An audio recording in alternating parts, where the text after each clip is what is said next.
आज हम डिस्कस करते हैं नीट फिजिकल केमिस्ट्री का बहुत ही important topic surface chemistry. Surface chemistry बहुत ही important topic in the sense जो 17-18 क्वेश्चन आपके नीट फिजिकल केमिस्ट्री में आते हैं उसमें से एक क्वेश्चन श्योर है सरफेस केमिस्ट्री का आएगा। और नीट में पता नहीं एग्जामिनर पिछले 5-6 साल से सिर्फ कोलोइडल स्टेट दे रहा है, हालांकि सरफेस केमिस्ट्री में 3 टॉपिक होते हैं। एक एडजॉर्प्शन होता है, एडजॉर्प्शन, एक कैटालाइसिस होता है, कैटालाइसिस, और तीसरा टॉपिक है कोलोइडल स्टेट। अब एग्जामिनर कोलोइडल स्टेट में से ही दे रहा है, लेकिन हमें तो पूरा करके जाना है। और मैं आज के लेक्चर में आपको वो चीज़ें रिवाइज करवाने की कोशिश करूंगा जो एग्जाम पॉइंट ऑफ व्यू से बहुत ही इंपॉर्टेंट हैं। टोटल एकदम क्रिस्पी नोट्स हैं, क्रिस्पी पॉइंट्स हैं जो आपके लिए पेपर के हिसाब से, नीट के एग्जाम के हिसाब से बेहद इंपॉर्टेंट हैं। तो बढ़ते हैं अपन आगे, क्या क्या है। सबसे पहले अपन एडजॉर्प्शन देखते हैं। एडजॉर्प्शन मैंने आपको बताया कि एडजॉर्प्शन बेहद इंपॉर्टेंट टॉपिक। एडजॉर्प्शन होता क्या है ये आपको पता ही होगा कि देखिए जैसे ये एक सरफेस है, इस सरफेस पे दूसरे मॉलिक्यूल यहाँ पे आके चिपक जाएं, यहाँ पे आके इकट्ठे हो जाएं, इसका नाम होता है adsorption. Simple meaning the phenomena of attracting and retaining the molecules of a substance on the surface of a liquid or solid resulting into a higher concentration of the molecules on the surface is called adsorption। यानी इसके ऊपर molecules आएंगे, यहाँ पर इकट्ठे होंगे और retain रहेंगे, रिटेन रहेंगे।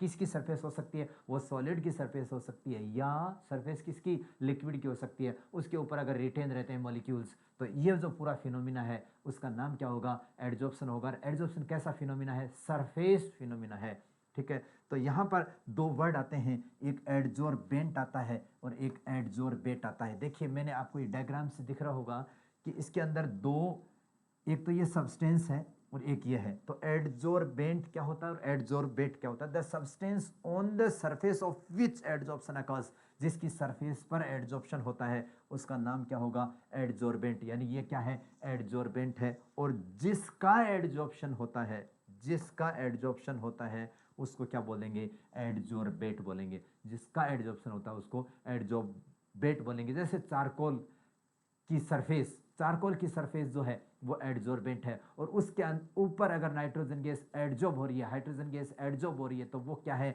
एडजॉर्बेट है। ओके, तो इसमें से कोई खास पॉइंट, सिर्फ डेफिनेशन पता होनी चाहिए कि होता क्या एडजॉर्प्शन? Surface phenomena. एडजॉर्प्शन कैसा फिनोमिना? Surface phenomena. अब 2 यहाँ पे फिनोमिना होते हैं, एक एडजॉर्प्शन होता है और एक एब्जॉर्प्शन होता है। A D adsorption, A B absorption. तो देखिए एडजॉर्प्शन मैंने आपको बताया कैसा फिनोमिना?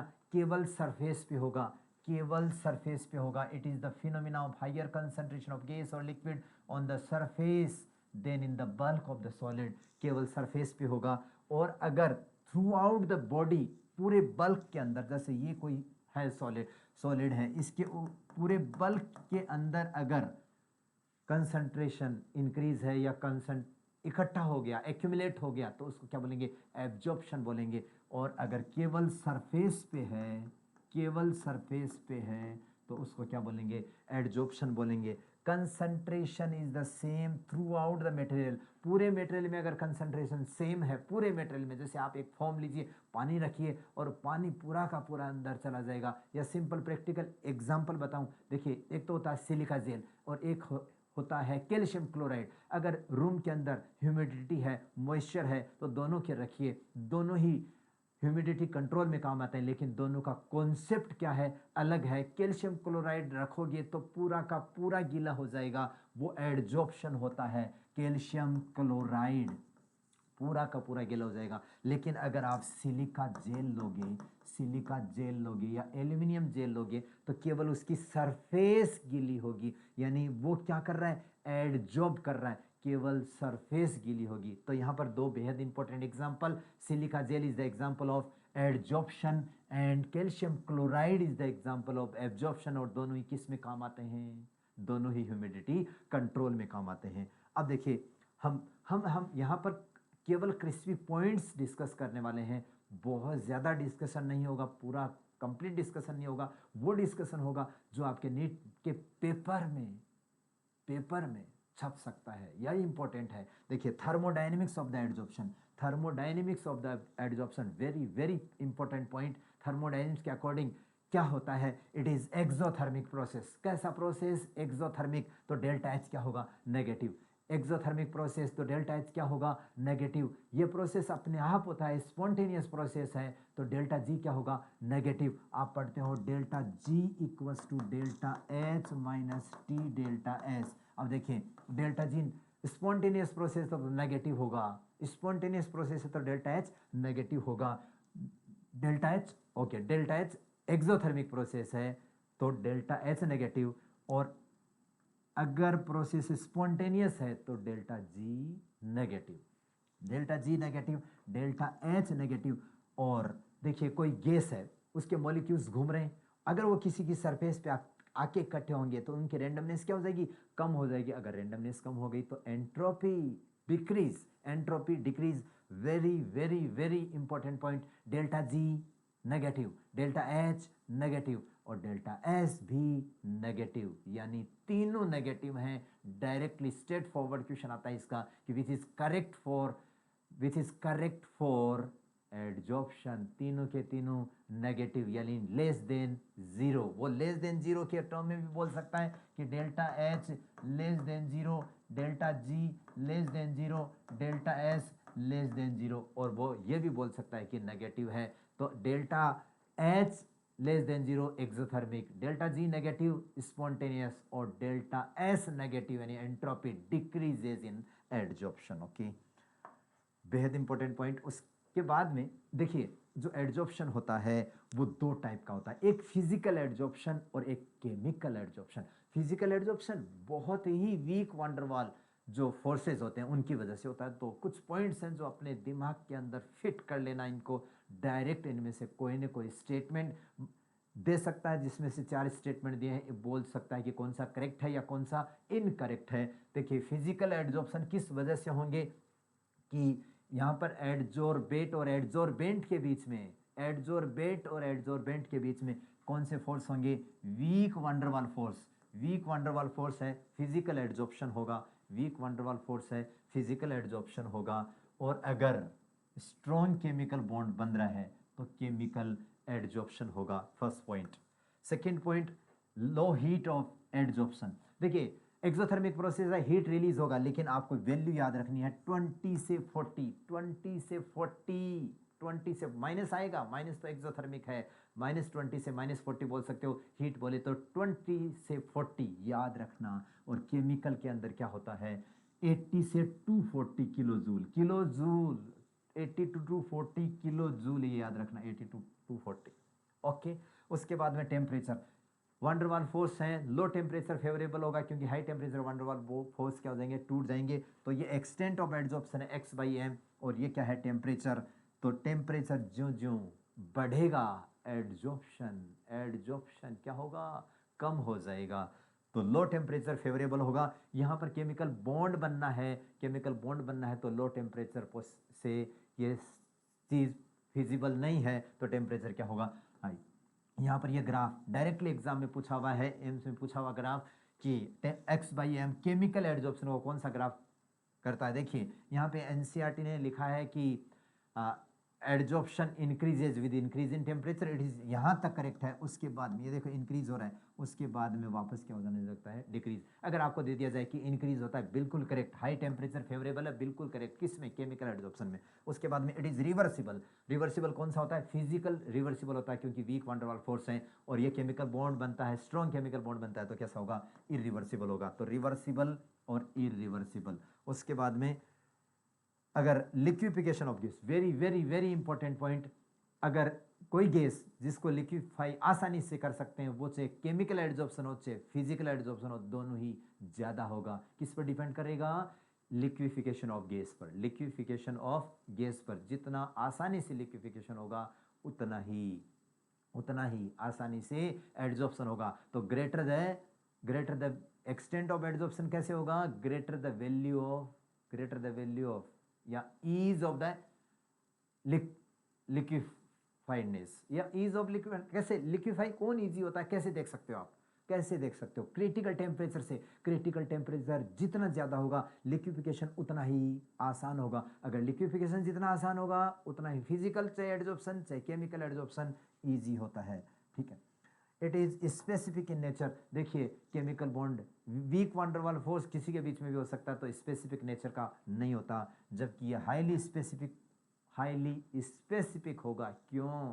क्योंकि केमिकल बॉन्ड का फॉर्मेशन करना है, हाईली स्पेसिफिक।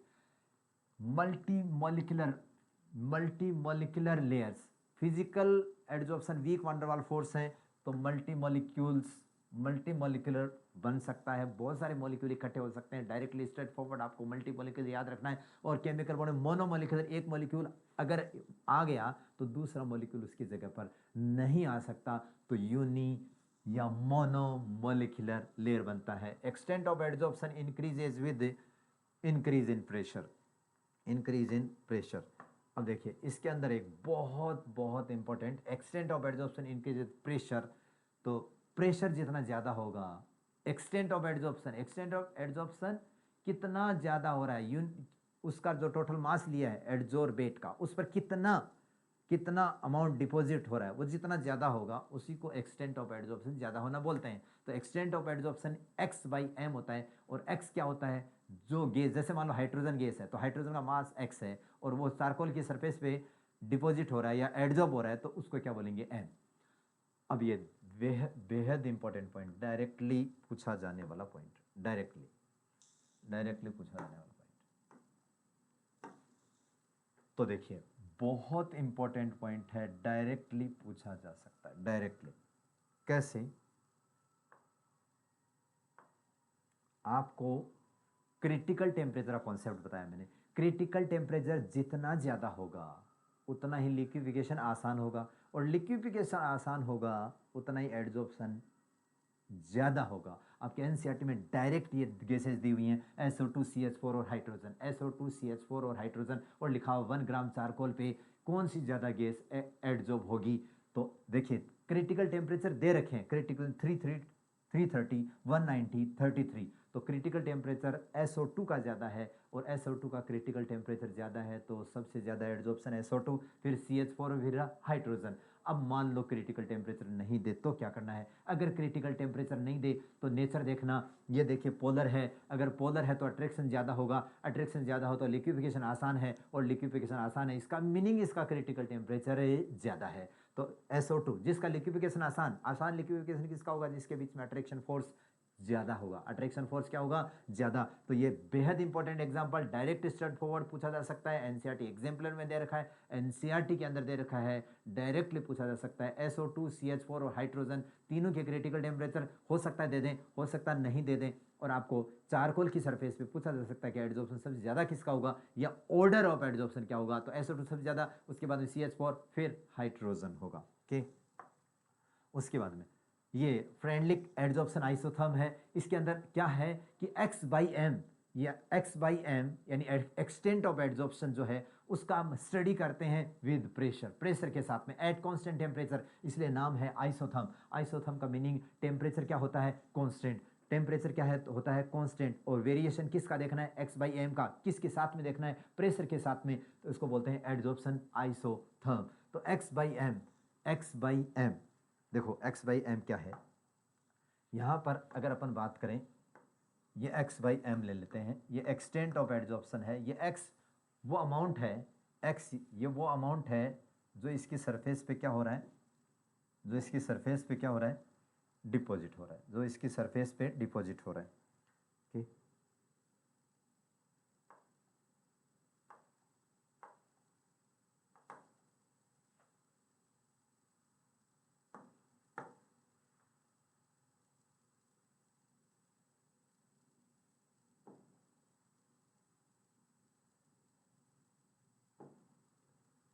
जैसे देखिए अगर मैं x/m की देखूँ, x/m, अब ये x क्या है, ये जैसे सरफेस है, इसका मास तो है m, और इसकी सरफेस पे ये जो डिपॉजिट हो रहा है वो क्या है, x, ये x/m।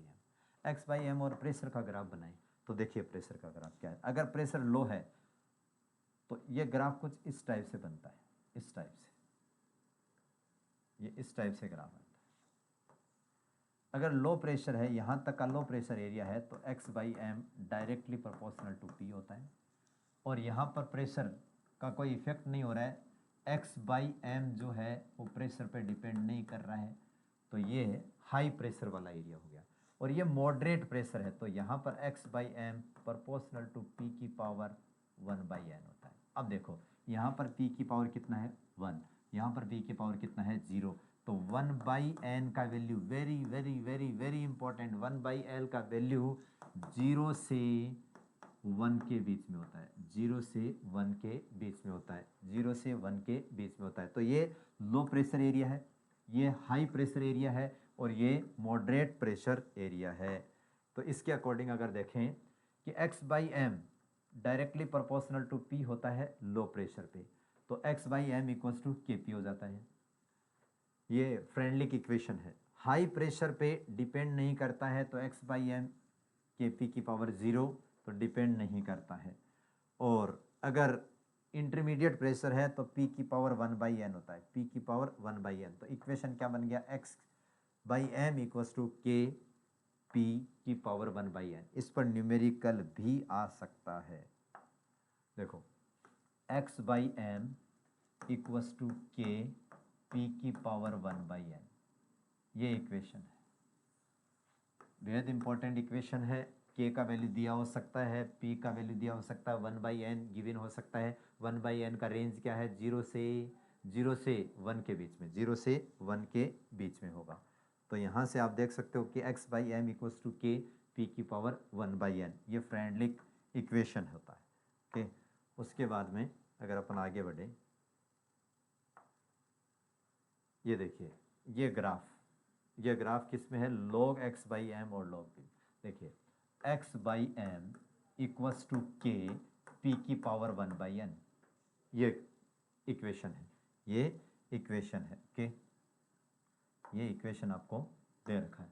इसका अगर मैं log लगा दूं तो log x/m equals to log k, ये 10 का बेस है, 10 का बेस प्लस 1/n log 10 का बेस p, ये इसका log के टर्म में ग्राफ बन गया।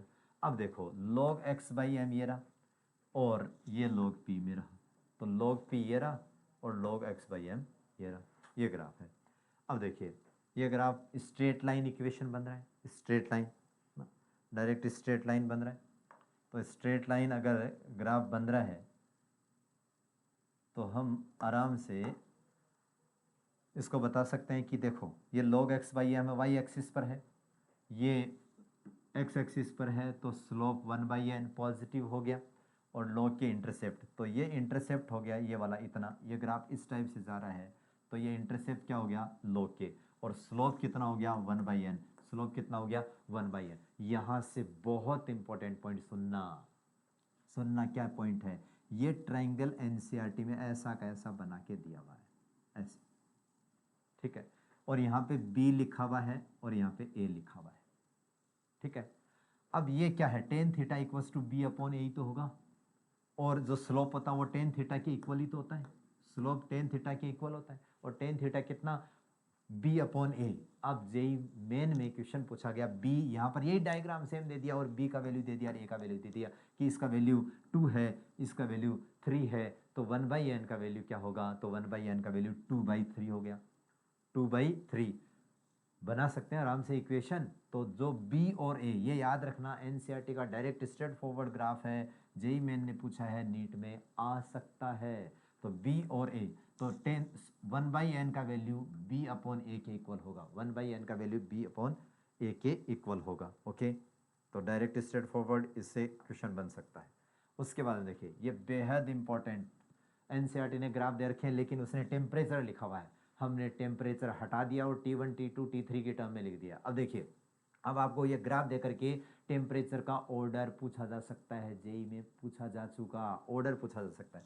ये T1 टेम्परेचर है, ये T2 टेम्परेचर है, ये T3 टेम्परेचर है। अभी मैंने आपको बताया था कि टेम्परेचर ज़्यादा करोगे, ये ग्राफ जो थ्रेंडलिक वाला था फिजिकल एड्जॉर्प्शन, टेम्परेचर ज़्यादा करोगे तो x/m क्या होगा, कम हो जाएगा। x/m क्या हो जाएगा, कम हो जाएगा। अब देखिए x/m कौन सा कम है, सबसे कम ये है, इसका मतलब टेम्परेचर सबसे ज़्यादा होगा तो T3 सबसे ज़्यादा और सबसे कम होगा T1। तो ये ग्राफ डायरेक्ट स्ट्रेट फॉरवर्ड पूछा जा सकता है। एनसीईआरटी ने वैल्यू रख के 195 244 वैल्यू रख करके एक डायग्राम दे रखा है और डायरेक्ट स्ट्रेट फॉरवर्ड ग्राफ दे करके आपको क्वेश्चन पूछा जा सकता है। बेहद इंपॉर्टेंट पॉइंट।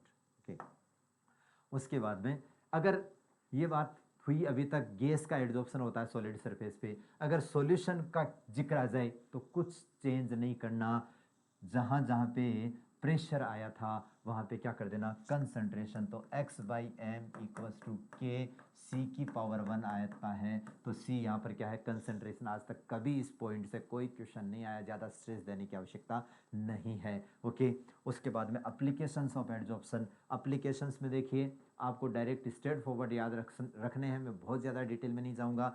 गैस मास्क जो है उसमें एक्टिवेटेड चारकोल यूज़ होता है। हाई वैक्यूम प्रोड्यूस करते हैं, हाई वैक्यूम प्रोड्यूस करते हैं तो जिस कंटेनर में गैसेज होती हैं उसमें वैक्यूम पंप लगा करके बाद में क्या लगा लेते हैं, एक्टिवेटेड चारकोल। यानी गैस मास्क और हाई वैक्यूम क्रिएशन में दोनों में क्या काम आता है, एक्टिवेटेड चारकोल। कॉन्सेप्ट क्या है, एड्जॉर्प्शन।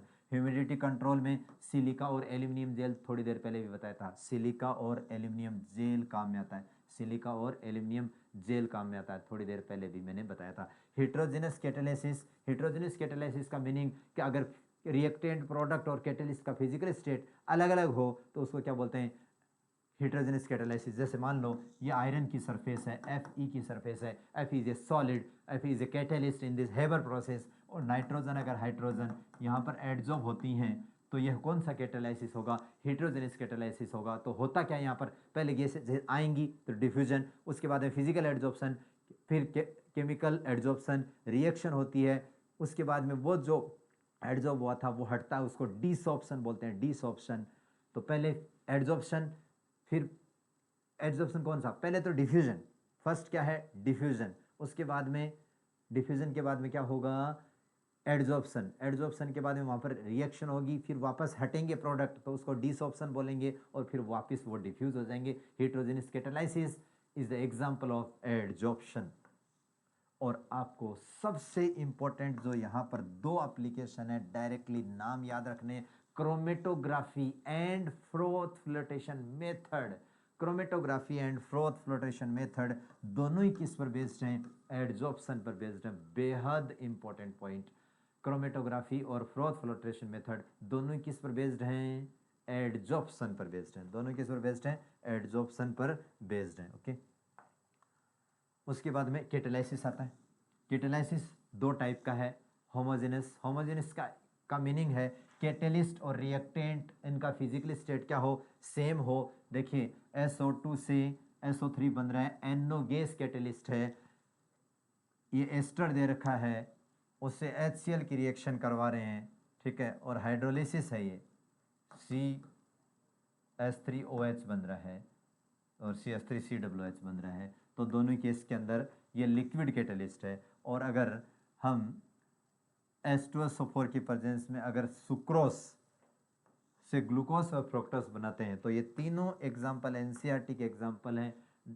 हालांकि इन जनरल ऐसा क्वेश्चन नहीं आता कि होमोजेनस का क्या होता है, हेट्रोजेनस पूछा जाता है। तो फिजिकल स्टेट एक जैसी हैं, डायरेक्टली एक बार आप रिएक्शन को थोड़ा सा रूबरू कर लेना और कोई खास बात इसके अंदर नहीं है।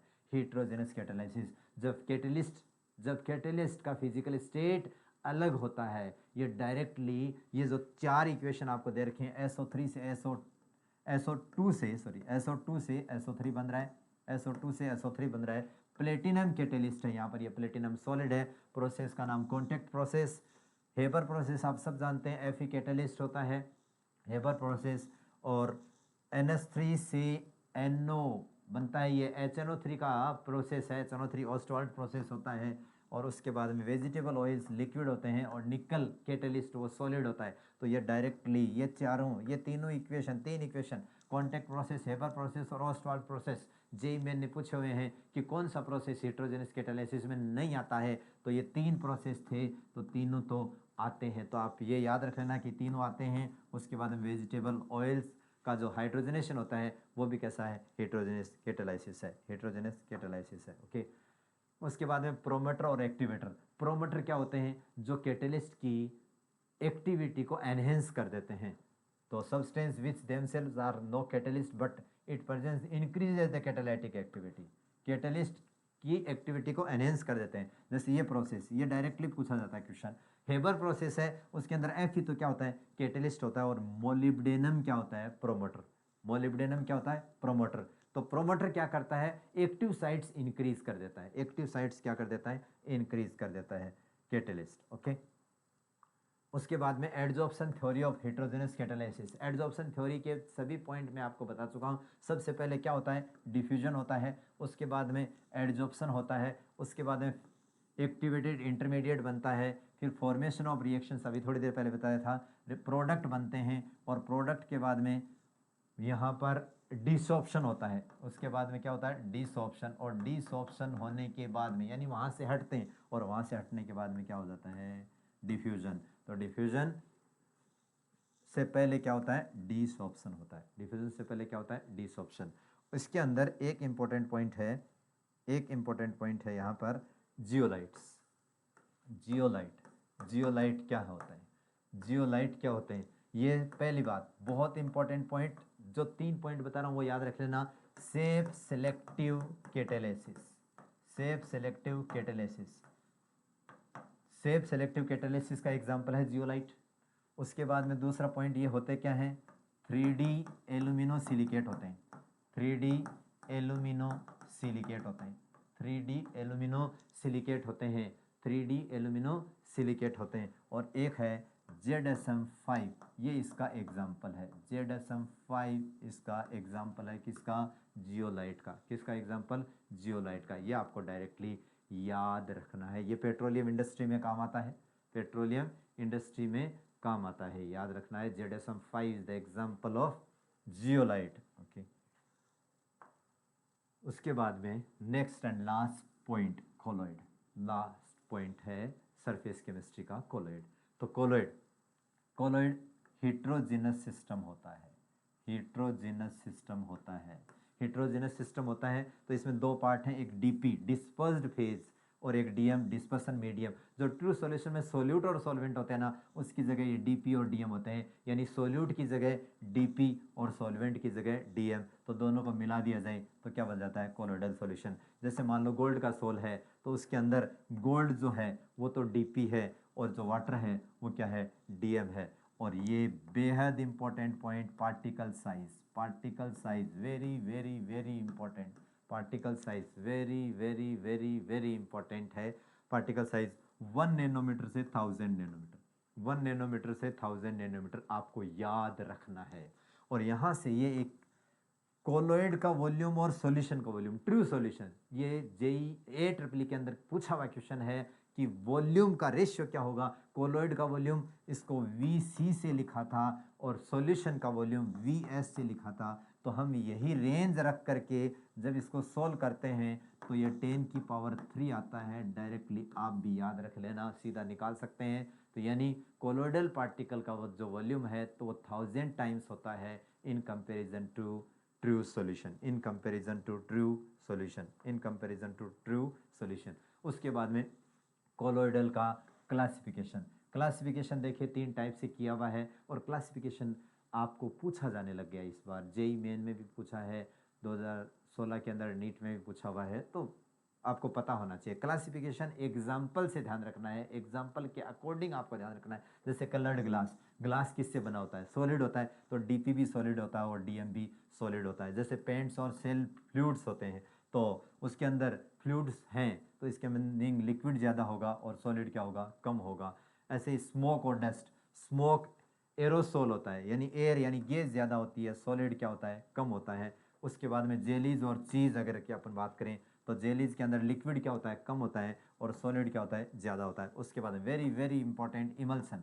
इमल्सन बहुत ज़्यादा इंपॉर्टेंट है। दोनों ही लिक्विड लिक्विड होते हैं लेकिन हिट्रोजेनस होते हैं। दोनों ही लिक्विड लिक्विड होते हैं लेकिन हिट्रोजेनस। डीपी भी लिक्विड, डीएम भी लिक्विड, लेकिन हिट्रोजेनस। इमल्सन, इमल्सन के एग्जांपल मिल्क और बटर और हेयर क्रीम, मिल्क और बटर और हेयर क्रीम। उसके बाद में फॉग है, मिस्ट क्लाउड है, इंसेक्टिसाइड स्प्रे है, इसमें गैस ज़्यादा होती है, लिक्विड क्या होता है, कम होता है। ऐसे प्यूमिस स्टीन और फोम रबर है, ये सॉलिड सोल होता है, सॉलिड क्या होता है, डीएम होता है, और गैस क्या होती है, डीपी होती है।